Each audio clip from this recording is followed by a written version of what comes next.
वक्रतुंड महाकाय सूर्यकोटि समप्रभ निर्विघ्नं कुरु मे देव सर्वकार्येषु सर्वदा। श्री गणेशाय नमः।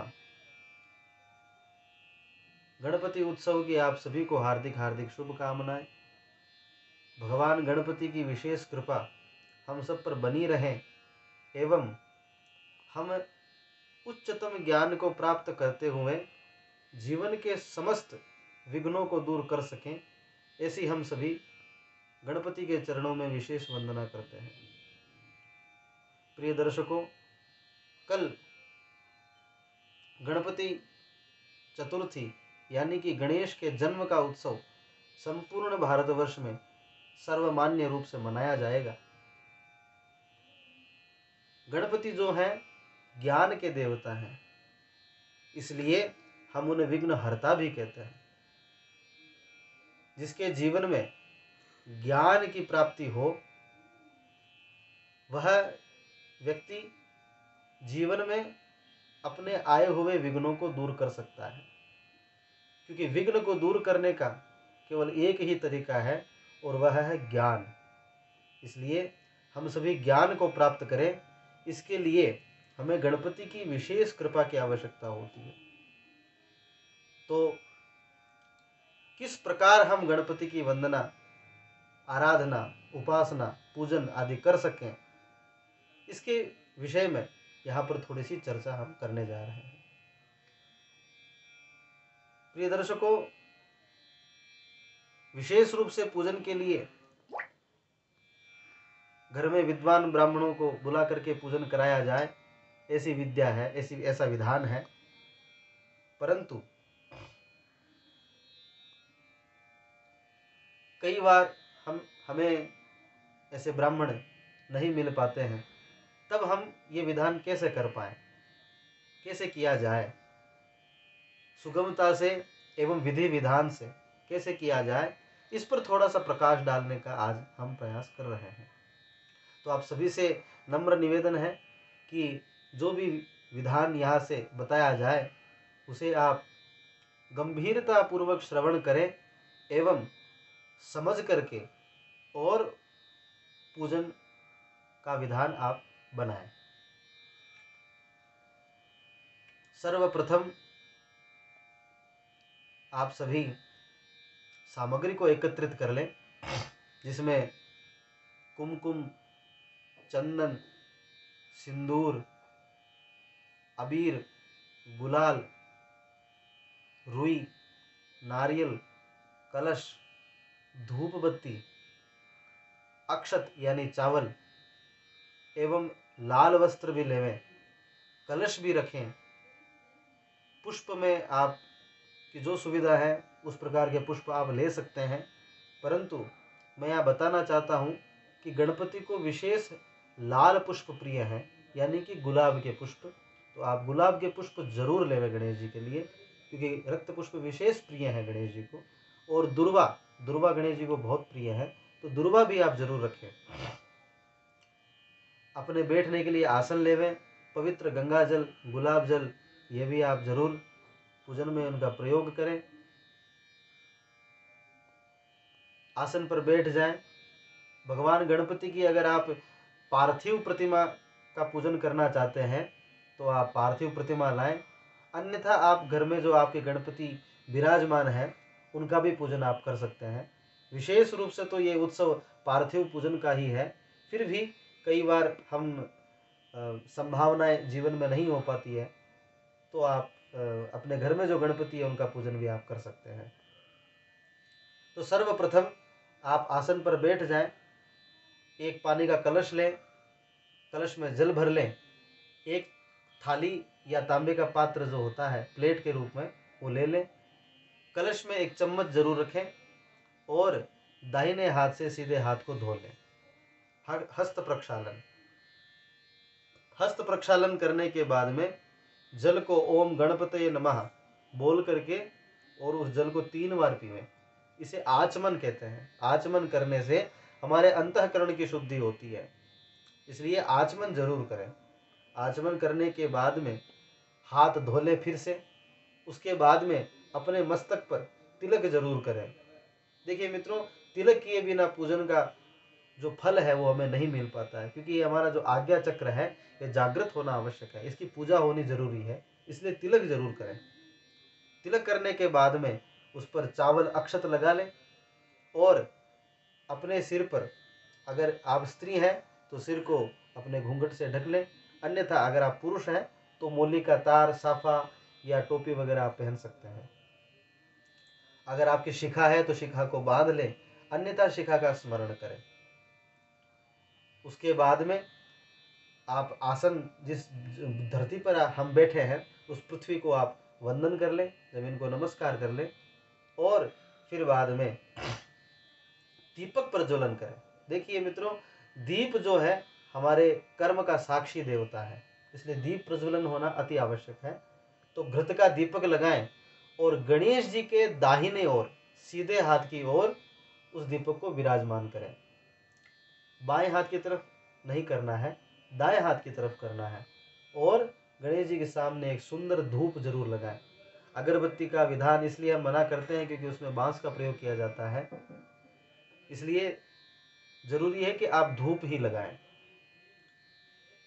फिर बाद में गणेश जी का स्मरण करने से पूर्व आप हाथ में पुष्प लेकर के अपने जितने भी इष्ट देवता हैं, ग्राम देवता है, स्थान देवता है, अपने कुल देवी हैं, उन सभी का स्मरण एक पुष्प के माध्यम से करें और गणेश जी को वो पुष्प अर्पित कर दें। उसके बाद में संकल्प के लिए हाथ में जल, अक्षत, पुष्प, दुर्वा, सुपारी और दक्षिणा ले लें और संकल्प करें कि मैं जो भी आज पूजन कर रहा हूं यह गणपति की प्रसन्नता के लिए कर रहा हूं। देखिए मित्रों, सकाम संकल्प हम कई प्रकार के कर सकते हैं, परंतु केवल ज्ञान की प्राप्ति के लिए एवं गणपति की विशेष प्रसन्नता के लिए जो कार्य किया जाता है, भगवान की प्रसन्नता के लिए जो कार्य किया जाता है, उसका आनंद अलग होता है। इसलिए भगवान की प्रसन्नता के लिए संकल्प करें, हे गणेश जी महाराज, आपकी प्रसन्नता के लिए आज हम यहाँ पर आपका पूजन अर्चन करने जा रहे हैं। इस प्रकार का संकल्प हाथ में लेकर के और संकल्प थाली में छोड़ दीजिए।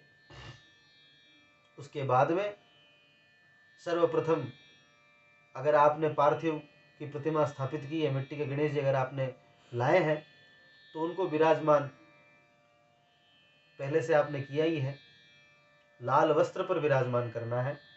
परंतु पूजन के लिए आपको धातु की प्रतिमा यानी जो हमारे गणेश जी घर में विद्यमान है उनका पूजन करना होगा, इसलिए उनको आप पहले अपनी थाली में विराजमान करें और हाथ में पुष्प लेकर के जो भी गणेश जी का सुंदर ध्यान आपको आता हो उस ध्यान के माध्यम से या भजन के माध्यम से गणेश जी का ध्यान करें और गणेश जी को पुष्प अर्पित करें और प्रार्थना करें कि गणेश जी महाराज, इस पुष्प के ऊपर, इस पुष्प के आसन के ऊपर आप विराजमान होइए।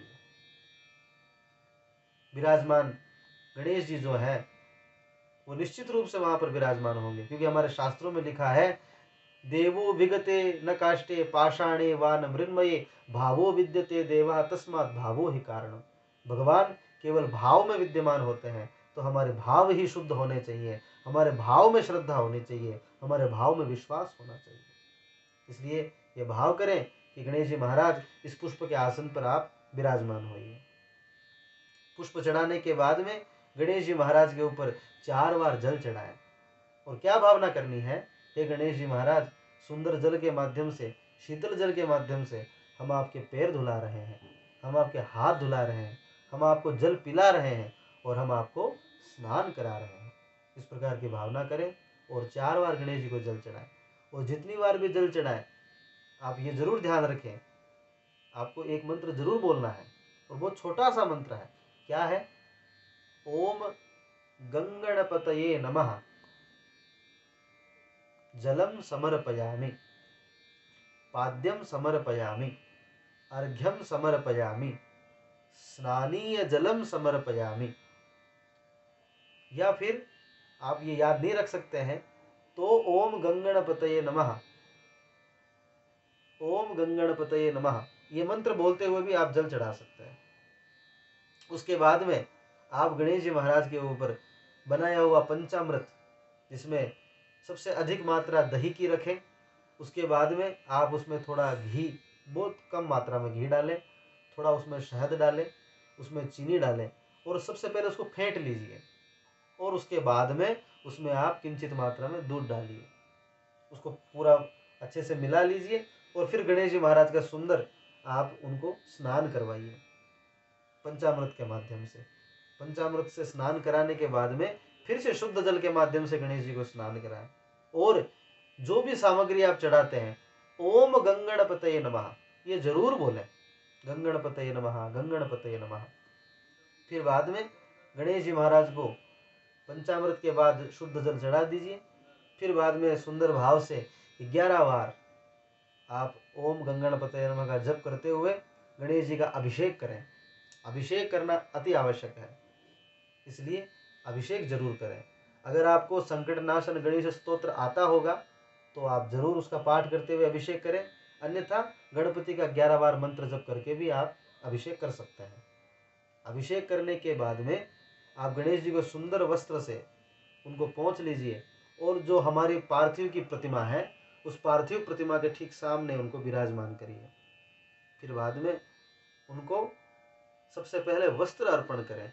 वस्त्र के रूप में आप मौली का वस्त्र भी अर्पण कर सकते हैं, अन्यथा आप गणेश जी को कुछ रोज पहनाते होंगे वस्त्र, उन वस्त्रों को भी आप गणेश जी को अर्पित कर सकते हैं। फिर गणेश जी को एक जनेऊ अर्पण करें जिसको हम ब्रह्म सूत्र भी कहते हैं। उसके बाद में गणेश जी को सुंदर तिलक लगाएं।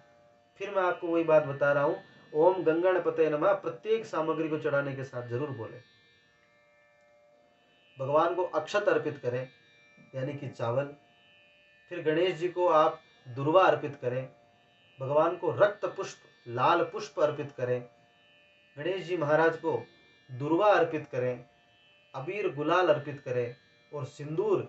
ये जरूर याद रखें कि भगवान गणेश जी को सिंदूर भी विशेष प्रिय है, इसलिए गणेश जी को सिंदूर भी अर्पित करें। और उसके बाद में भगवान को इत्र अर्पित करें। इत्र को आप एक रुई के ऊपर लगा करके और गणेश जी को समर्पित कर सकते हैं। फिर उसके बाद में भगवान गणेश जी को एक सुंदर सा दीपक दिखाएं। जिस प्रकार हम गणेश जी को दीपक दिखाते हैं उसी प्रकार हमारे जीवन में प्रकाश होता है। फिर भगवान को धूप दिखाएं।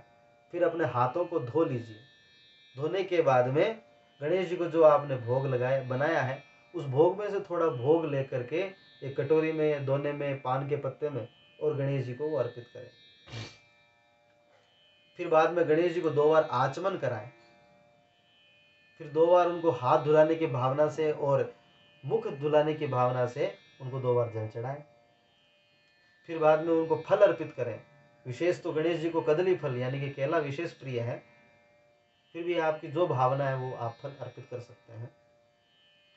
भगवान को मुखवास के लिए सुपारी, लौंग, इलायची, पान का बीड़ा आप भगवान को अर्पित करें और भगवान को यथाशक्ति दक्षिणा अर्पित करें। उसके बाद गणेश जी महाराज से प्रार्थना करें, गणेश जी महाराज कोई प्रकार की पूजा में त्रुटि हो गई हो तो हमें क्षमा करें, हमारी पूजा को स्वीकार करें। और हाथ में जल लेकर के प्रार्थना करें, हे प्रभु जो हमने पूजा की है ये हम आपको अर्पित करते हैं। ये भावना करते हुए जल को आप थाली में चढ़ा दीजिए। ये गणेश जी महाराज की पूजन पूर्ण हुआ। इसके बाद में मित्रों कोई भी पूजा की जाए धर्म की स्थापना होनी जरूरी है। तो धर्म की स्थापना के लिए हमारे शास्त्रों में धर्म के प्रतीक के रूप में कलश को लिया गया है, इसलिए कलश की स्थापना जरूर करें। उसी लाल वस्त्र के दाहिने ओर जगह हो तो वहां पर कलश की स्थापना करें, अन्यथा गणेश जी के ठीक सामने भी आप कलश की स्थापना कर सकते हैं। सबसे पहले वस्त्र के ऊपर चावल, एक कटोरी चावल उस पर बिछाएं। चावल बिछाने के बाद में उसके ऊपर आप कलश स्थापित करें। कलश स्थापित करने के बाद में उसमें जल भरें। जल कलश के कंठ तक भरा जाए या उससे कम भरा जाए, पूरा नहीं भरना है, नहीं तो कलश के ऊपर नारियल नहीं टिकेगा। उसके बाद में कलश के अंदर हमें बहुत सारी सामग्रियां डालनी है, जिसमें सबसे पहले हमें कुमकुम अथवा चंदन उसमें डालना है। फिर हमें उसमें अक्षत यानी चावल डालने हैं। उसके बाद में एक सुपारी जरूर उसमें डालें, एक हल्दी की गांठ उसमें डालें, एक दक्षिणा के रूप में आप सिक्का उसमें डालें, अथवा आप चांदी का सिक्का भी डाल सकते हैं। उसमें दूर्वा जो गणेश जी को विशेष प्रिय है वो भी उसमें डालें। उसके बाद में उस कलश के अंदर पान के पत्ते अथवा आम के पत्ते जो भी आपके सुविधा हो उसमें पधराएं। उसके बाद में कलश के कंठ में मोली बांधे और उसके बाद में नारियल जो है पूर्ण पात्र के रूप में उस पर विराजमान करें। अब कलश की जो है स्थापना पूर्ण हो चुकी है। हाथ में अक्षत लेकर के और प्रार्थना करें, हे कलश, हे वरुण देवता। कलश के जो प्रधान देवता है वो वरुण देवता है, तो वरुण देवता से प्रार्थना करें परिवार के सहित आप हमारे इस कलश में विराजमान हो जाएं। और फिर हाथ में कलश लेकर के जितने भी हमारे शास्त्र हैं, ग्रंथ हैं, पुराण हैं, नदियां हैं, समुद्र हैं, तीर्थ हैं, उन सभी को उस कलश में आवाहित करें। भावो विद्यते देवा, भाव रूप में। और वो जो अक्षत है उस कलश के ऊपर पधरा दीजिए। फिर बाद में कलश भगवान को सुंदर सा चंदन का तिलक लगाएं। आप चाहे तो कलश के ऊपर लगा सकते हैं, चाहे तो नारियल के ऊपर भी लगा सकते हैं। ये पूर्ण रूप है कलश का। सुंदर चंदन का टीका लगाएं गोल गोल। उसके बीच में एक कुमकुम की बिंदी लगाएं। उसके ऊपर आप अक्षत लगाएं और सुंदर सा एक पुष्पहार भगवान वरुण देव को अर्पित करें। फिर बाद में भगवान को धूप दीप दिखा करके, हाथ धो करके और भगवान को नैवेद्य अर्पित करें, फल अर्पित करें, दक्षिणा अर्पित करें और फिर से हाथ में जल लेकर के और सारी पूजा वरुण भगवान को अर्पित कर दें। हे वरुण देवता, ये सारी की सारी पूजा हम आपको अर्पित करते हैं। हमारे शास्त्र ने संपूर्ण कर्म को अर्पित करने की भावना रखी है। प्रीयताम न मम त्वदीयं वस्तु गोविंद तुभ्यमेव समर्पयेत्। ये भावना हमारे शास्त्र की प्रधान भावना है, इसलिए पूजन को वरुण भगवान को अर्पित करें। उसके बाद में बारी आती है हमारी कुलदेवी की। एक पुष्प लेकर के और कुलदेवी का स्मरण करें। हे कुलदेवी, हम आपका स्मरण करते हैं, आप हमारे इस गणपति के उत्सव में पधार करके और हमारी पूजा को मंगलमय बनाएं। और कलश के सामने वो पुष्प अर्पित कर दें। देखिए मित्रों, कलश जो है उसके अंदर सभी देवताओं की पूजा की जाती है, इसलिए जिन जिन का मंडल नहीं बनता है उन सभी देवताओं को कलश में पूजित किया जाता है। कलश को अर्पित कर दें। फिर बाद में भगवान का जो विराट विग्रह पार्थिव प्रतिमा है उनका पूजन करें। हाथ में गणेश जी के ध्यान के लिए रक्त पुष्प, लाल पुष्प लेवें और गणेश जी का सुंदर ध्यान करें। फिर से पहले जो पूजन हुआ था वो गणपति का पूजन था, जो आवश्यक है, जरूरी है, वो करना ही होता है। और जो ये गणपति का पूजन है ये प्रधान गणपति का पूजन है, प्रधान देवता का पूजन है। इसलिए फिर से हाथ में पुष्प लेकर के गणेश जी का ध्यान करते हुए वो पुष्प गणेश जी को अर्पित करें और भाव करें, गणेश जी महाराज हमारे इस आंगन में आप विराजमान होइए और हमारे इस आंगन को पवित्र बनाएं। ऐसी भावना करते हुए पुष्प अर्पित करें। गणेश जी को दिखा करके 4 बार जल जो है प्लेट में चढ़ाएं, थाली में चढ़ाएं। पंचामृत भी गणेश जी को दिखा करके थाली में पधराएं। फिर गणेश जी को सुंदर वस्त्र पहनाइए, जैसे भी आपको सुविधा हो। असुविधा अगर नहीं हो, किसी प्रकार की सुविधा ना हो, तो आप गणेश जी को मोली का वस्त्र अर्पित करें। गणेश जी को जनेऊ चढ़ाएं, ब्रह्म सूत्र चढ़ाएं, गणेश जी को सुंदर तिलक लगाएं, अक्षत लगाएं, दुर्वा चढ़ाएं, पुष्प चढ़ाएं, अबीर गुलाल सिंदूर वो भी चढ़ाएं। धूप दीप दिखा करके हाथ धोइए। हाथ धोने के बाद गणेश जी का जो विशेष नैवेद्य प्रसाद है गणेश जी को अर्पित करें बड़े भाव के साथ। हे प्रभु, आपके समस्त गणों के साथ यहाँ इस मेरे आंगन में विराजमान होकर के आप ये सुंदर प्रसाद स्वीकार करें। फिर बाद में गणेश जी महाराज को 2 बार आचमन कराएं। फिर गणेश जी से निवेदन करें कि गणेश जी महाराज भोग स्वीकार करें। उसके बाद में गणेश जी महाराज का दिखा करके 2 बार जल वापस प्लेट में पधराएं। भावना करें कि हम गणेश जी के मुख प्रक्षालन, मुख धुला रहे हैं, गणेश जी महाराज का हस्त प्रक्षालन, हाथ धुला रहे हैं। उसके बाद में गणेश जी महाराज को सुंदर मुखवास अर्पित करें। मुखवास में लौंग, इलायची, सुपारी आदि आप अर्पित कर सकते हैं। और फिर बाद में गणेश जी महाराज को फल अर्पित करें। कई जगह पर यह प्रश्न उठता है कि हम जब देवताओं को फल चढ़ाते हैं तो उसको काट के चढ़ाना चाहिए। ऐसा नहीं है, फल को पूर्ण ही चढ़ाया जाता है, क्योंकि फल जो है हम अतिथि के रूप में उनको चढ़ाते हैं। वो हमारे यहाँ पर अभी मेहमान के रूप में है, इसलिए उनको फल पूर्ण चढ़ाया जाता है। फिर बाद में उनको दक्षिणा अर्पित करें। फिर बाद में गणेश जी महाराज का सुंदर स्तवन करें। अगर आपको गणपति का स्तोत्र कोई आता हो तो जरूर पाठ करें, अन्यथा ओम गंगणपते नमः का संकीर्तन कर सकते हैं। फिर बाद में गणेश जी की सुंदर आरती करें। घृत दीपक लगा करके गणेश जी की आरती करें। आरती करने के बाद में गणेश जी महाराज को पूजा अर्पित कर दें। और इसी के साथ ये सारी जो हमारी पूजा है ये पूर्ण हो चुकी है। तो ये सारी विधि का आप जरूर पालन करें। गणेश जी महाराज की आप सभी पर विशेष कृपा होगी। इसी के साथ मैं एक छोटी सी जानकारी आपको देना चाहता हूँ, वह यह है कि जो हमारे गणेश जी का जो प्रिय मंत्र है ओम गंगणपतये नमः, यह कोई साधारण मंत्र नहीं है, यह हमारे मूलाधार चक्र को जागृत करने का मंत्र है।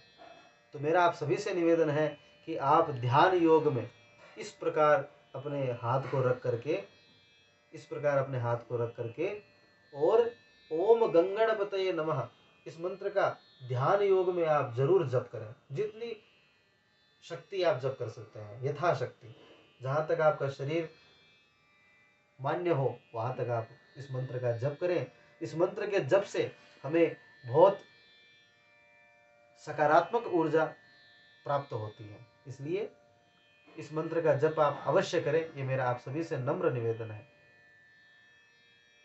इसी के साथ आप सभी को पुनः गणपति उत्सव की हार्दिक हार्दिक शुभकामनाएं। और गणेश जी महाराज की यह जो पूजा है इसके माध्यम से आप सभी को गणेश जी की विशेष कृपा प्राप्त हो। इसी के साथ श्री गणेश।